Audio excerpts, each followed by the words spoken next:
When you are very good at temperance, you choose to resist instead of reacting. It's the skill of choosing to act consciously instead of automatically. According to the Stoics, one of the four most important traits is temperance. The other three are knowledge, justice, and courage. Recognizing our boundaries and not letting our emotions rule us are all part of self-control and moderation. The ability to stay composed in the face of challenges and respond in a balanced and measured way. In short, temperance means balance, the moderation that runs through all parts of life. This virtue is crucial because it is key to our ability to keep serenity and mental clarity, make good choices even when under pressure, and solve problems effectively.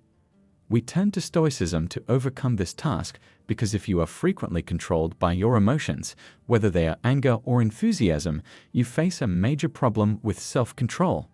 For this video, I want to be direct and useful. In order to help you develop temperance as a virtue, I will present 10 useful ways to apply the key historical concepts. To begin, avoid letting your desires dictate your actions. A person is truly free when they have control over their desires, not when they have too many of them. Stoics thought that our constant need for pleasure and fear of pain keep us bound by our emotions and unable to control ourselves. The key here is to choose what will really help in the long run, rather than giving in to short-term joys. One good way to start is to practice delayed pleasure. Setting long-term goals and breaking them down into steps is an effective way to direct your actions rather than looking for instant benefits. The trip is just as important as the destination, remember that. A more satisfying life will unfold in front of us if we apply this to any goal. Keep growing and learning. Philosophy doesn't offer anything to people outside of themselves. Stoicism says that the way to reach temperance is to keep learning and growing as a person.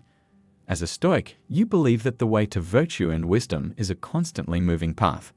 The reward should be the path itself, not the destination or reward.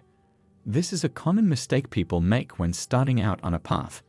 By setting aside time each day to learn something new or think about your experiences and what you can learn from them, you can incorporate this principle into your life. This can not only help you grow as a person, but it can also give you a bigger picture so that you can deal with life's challenges with more tranquility and balance. Recognize and be grateful for the things you have every day by taking a moment. For some, it's as simple as having a place to live, food to eat, or family and friends nearby. As part of this practice, writing in a gratitude book can be helpful. Every day, write down 3 things you're thankful for. You can also go for a walk in the woods and be aware of how beautiful the place is. Recognizing that what you have is sufficient to bring happiness will help you cultivate a contented mindset. A strong way to develop gratitude in your daily life is to practice gratitude meditation. In order to move on from the previous point, direct your mind toward gratitude and let go of the need for everything to go your way. Find happiness in the way things are and learn to accept things as they are. For the Stoics, gratitude is both a way of thinking and a way of living. Instead of dwelling on the negative, it gives us the power to focus on the positive. Saying thank you more often, writing thank you notes to people who have done something nice for you, or just taking a moment to enjoy the beauty of the world around you are all tangible ways to show your gratitude. Stay away from people who make you feel bad about being grateful. Stay away from people who complain and spread bad vibes. Enjoy what you have rather than wanting what you don't, as true wealth is found in appreciating what you have. Simple living and moderation were important to the Stoics. Develop the ability to deal with challenges by developing gratitude for what we already have rather than always wanting more. According to Seneca, difficulties awaken genius. Obstacles and setbacks are opportunities for learning and growth, as historical lessons tell us. An effective way to incorporate this concept into your life is to work on becoming more resilient. This means dealing with challenges with serenity and balance and seeing losses as opportunities for improvement rather than as personal failures. A part of this process is also learning how to solve problems and having a forward-thinking mindset. Adopt a growth-oriented mindset to face failures as opportunities to improve and learn as you understand you can learn and develop from mistakes and challenges. Develop the skills and tactics that enable you to overcome challenges as you practice resilience. Stay in the present. Remember that you see things not as they really are, but as you are. The idea of living in the present is a big part of Stoicism. A lot of our fears and concerns come from feeling bad about the past or scared about the future. We can free ourselves from these worries and keep our calm and serenity by focusing on the present moment. An effective way to practice this concept is by cultivating awareness. This might entail setting aside time each day to focus on the present, maybe through meditation or just being aware of how you feel in that very moment. Avoid mixing to achieve this. Focus on one thing at a time. Pay attention to your daily actions and the talks you have with others to practice mindfulness, or practice it through formal meditation. Develop your understanding.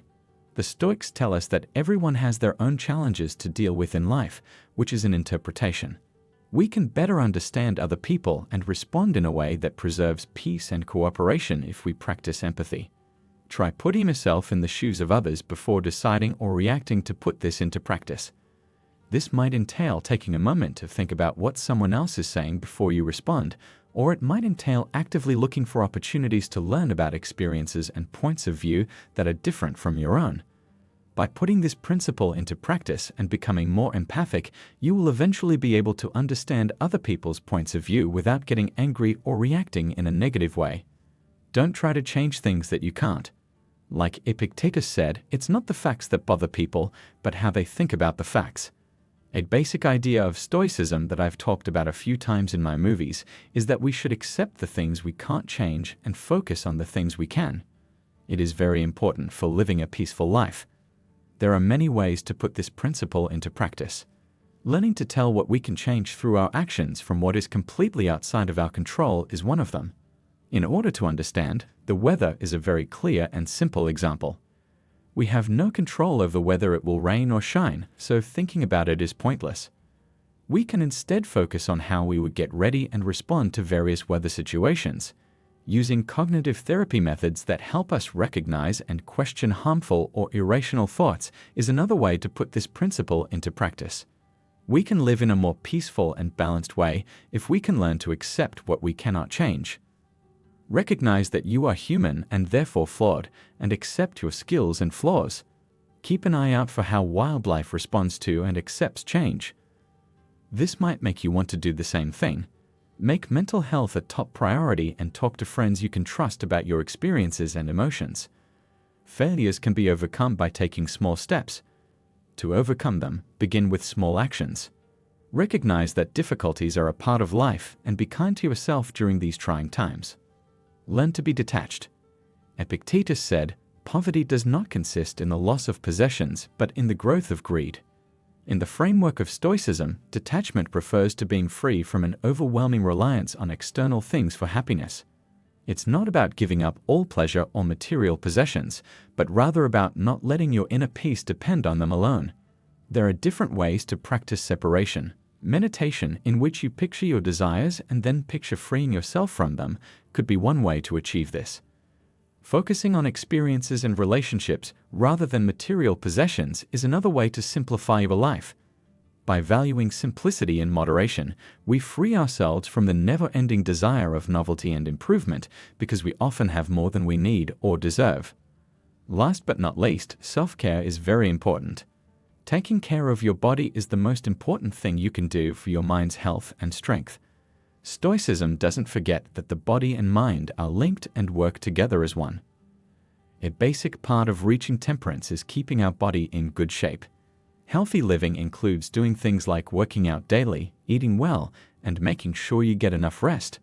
It also includes taking care of your mental health, which can be done through therapy, meditation, or just making time to relax and do things you enjoy. Keep in mind that it's rude not to take care of your body, both in terms of how it looks and how healthy it is. Find something you really enjoy doing and make a promise to do it often. The path to inner peace and tranquility is historical temperance. Instead of letting our emotions and desires control us, it works on helping us understand and control them. We learn to live by our ideals and respond to life's challenges rather than reacting to them through the practice of temperance. According to Marcus Aurelius,